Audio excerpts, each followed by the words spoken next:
You ever lock your bedroom door before going to sleep? Not because you're scared, but just because it's what you always do? Maybe it's a habit you picked up as a kid, or maybe it's just something that makes you feel a little safer, even if you don't know why. That's how it was for me. Every single night, without fail.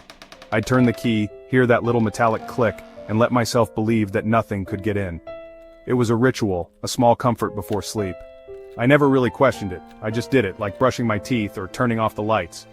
Or so I thought, because sometimes the things you do to feel safe are the very things that make you vulnerable. That night I remember checking the time, 2:46 a.m., the kind of late where the world feels empty, and every sound is louder than it should be. The darkness felt heavier, like it was pressing in from all sides, and the silence was so deep it almost rang in my ears. That's when I heard it. A knock, gentle, almost polite, repeating, steady, like someone testing the wood with their fingertips, as if they were making sure I was awake. It wasn't loud, but it was insistent, and it sent a chill crawling up my spine. I told myself it was nothing. Maybe the house settling, or a dream I hadn't fully woken up from. I tried to ignore it, rolling over and pulling the blanket closer, hoping the warmth would chase away the unease. I squeezed my eyes shut, willing myself to drift back into sleep, but my mind was racing. And then, I heard it. A whisper, so soft I thought it was the wind. But it wasn't the wind. It was a voice right by my ear, barely more than a breath. "I saw you sleeping." The words were so quiet I almost convinced myself I'd imagined them. My eyes snapped open. My heart was pounding, hammering in my chest so hard I thought it might burst. I lived alone. No one had a key. No one should be here. The room felt suddenly smaller, the shadows deeper, and I was frozen in place, listening for any sign that I wasn't alone. Instinctively I reached for my phone. No signal, not a single bar. The knocking stopped, but the silence that followed was even worse. It was as if the whole world was holding its breath, waiting for something to happen. What followed was a silence so thick I could hear my own heartbeat echoing in my ears. Every tiny sound, the creak of the bed, the rustle of the sheets, felt magnified, like the room itself was listening. Then came the sound I'll never forget, a slow drag across the floor.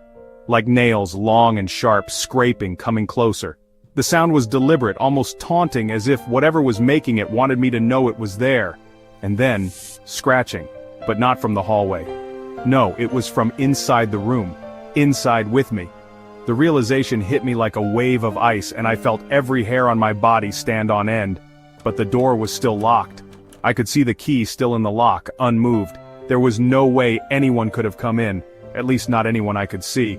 I forced myself to turn on my flashlight. The beam shook in my hand as I swept it across the room. Nothing. Just shadows, stretching and shifting, refusing to give up their secrets. My breath was shallow, and I could feel sweat prickling on my skin despite the cold. I knelt down, checking under the bed, nothing but pitch darkness. The kind of darkness that feels like it could swallow you whole. I almost expected something to reach out and grab me, but there was nothing there. Or so I hoped.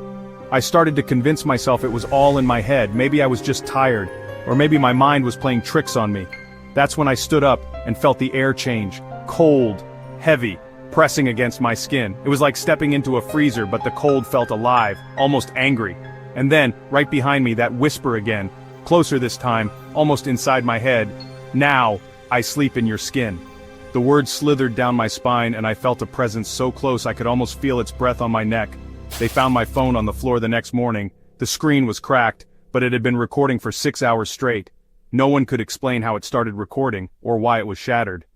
But the footage was there, waiting. All it showed was my empty bed. But in the silence, if you listen close, you can hear it. Breathing, slow, steady, not quite human, like something waiting, just out of sight, for the next person to lock their door. So next time you lock your door, ask yourself, what are you locking in? And if you hear a whisper in the dark, don't answer. Some things are better left unheard.